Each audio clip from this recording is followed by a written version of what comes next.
Bonjour à tous, alors aujourd'hui nous allons apprendre à calculer une primitive des fonctions du type exponentielle AX fois cosinus ou bien sinus BX. Pour résoudre ce problème, il existe plusieurs méthodes. Je vous propose une méthode qui consiste à connaître à l'avance la forme de la primitive qu'on va trouver. En effet, on sait à l'avance que les primitives de ce type de fonction sont de la forme une constante fois exponentielle AX fois cosinus BX plus une autre constante fois exponentielle AX fois sinus BX. Et j'aimerais vous faire remarquer que quelle que soit la fonction trigonométrique que vous trouvez au départ, il y a toujours une combinaison linéaire entre un cosinus et un sinus. Que le résultat final, quand on dérive, soit en cosinus ou bien en sinus. On retrouvera toujours les deux. Première étape, vous donnez la forme de la primitive que vous recherchez et puis vous la dérivez pour réussir à obtenir une identification et ainsi obtenir un système. David et Mathieu vont vous présenter cet exemple. Bonjour. Alors, aujourd'hui, on va essayer de déterminer une primitive de cette fonction-là. Alors, on va poser premièrement qu'elle va être de cette forme-là. Donc, je vais la dériver et ensuite, on va identifier les coefficients mu et lambda. Donc, pour la dériver. Donc, c'est la dérivée de deux produits séparément. Donc, on va commencer par le premier produit, ça va être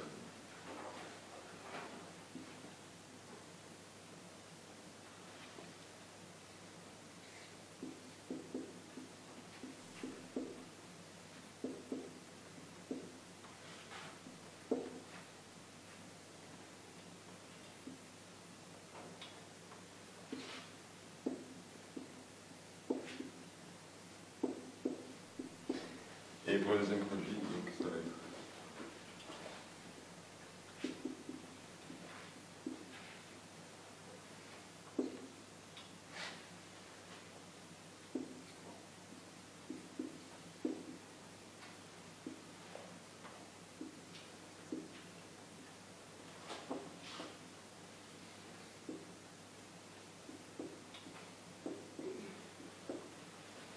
ensuite, on va identifier doucement les coefficients qu'il y aura devant les sinus et devant le cosinus.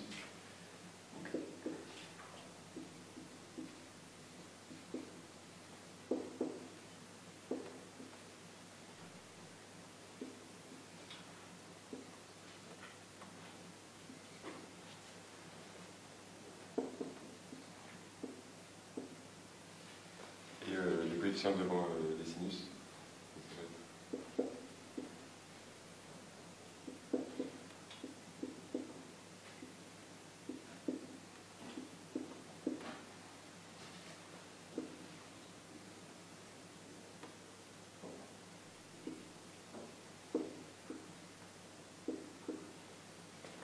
Donc on veut que cette fonction-là soit de la même forme que la première.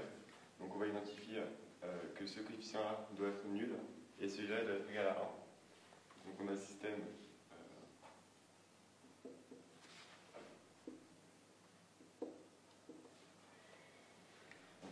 suivant.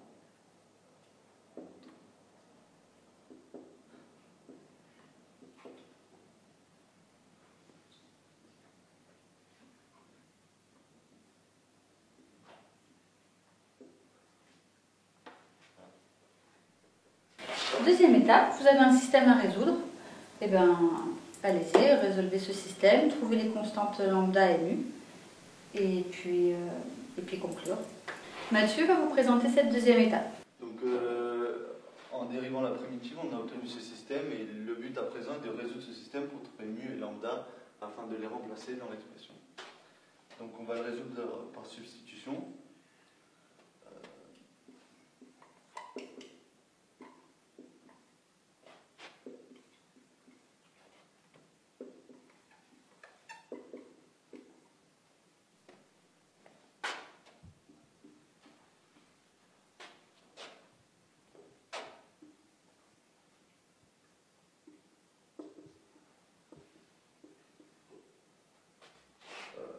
On remplace à présent le mu dans l'expression du bas. On obtient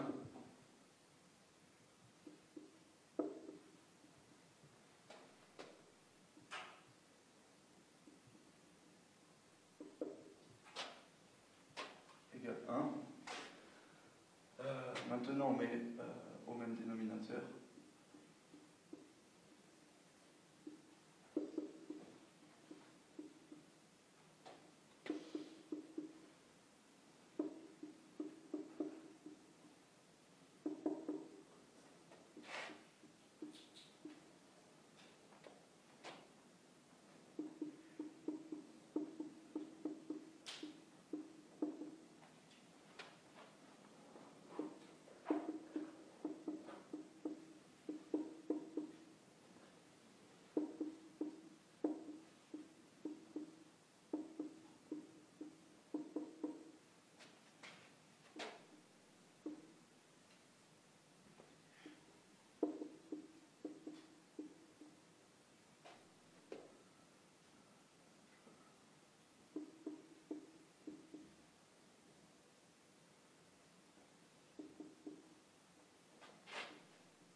On a obtenu l'expression de lambda, on la remplace dans l'expression du mu pour obtenir mu.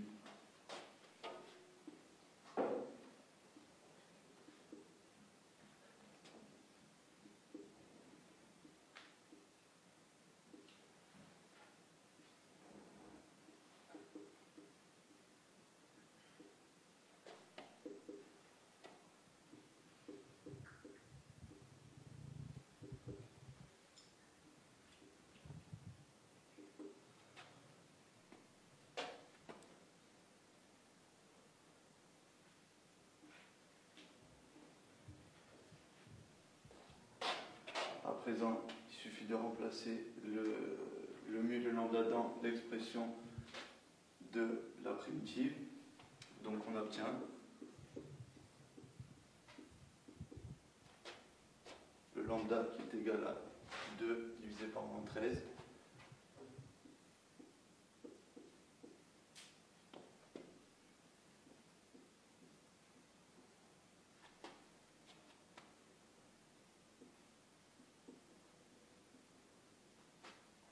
Et le mu qui est égal à 3 divisé par 13.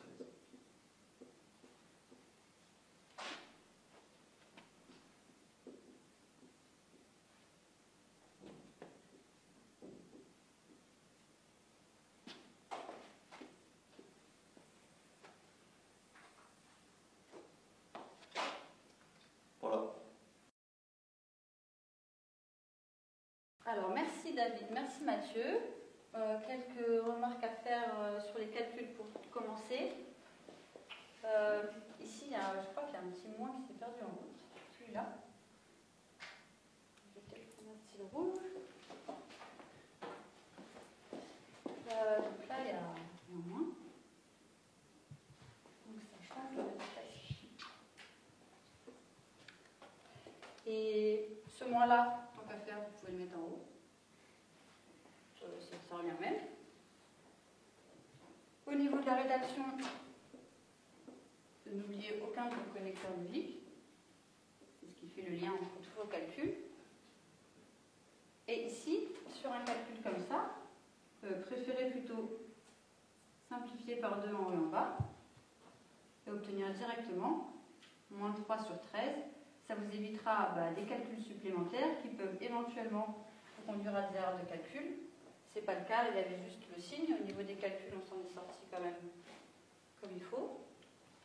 Et au niveau de la rédaction ici, donc il faut préciser que vous avez fait une identification.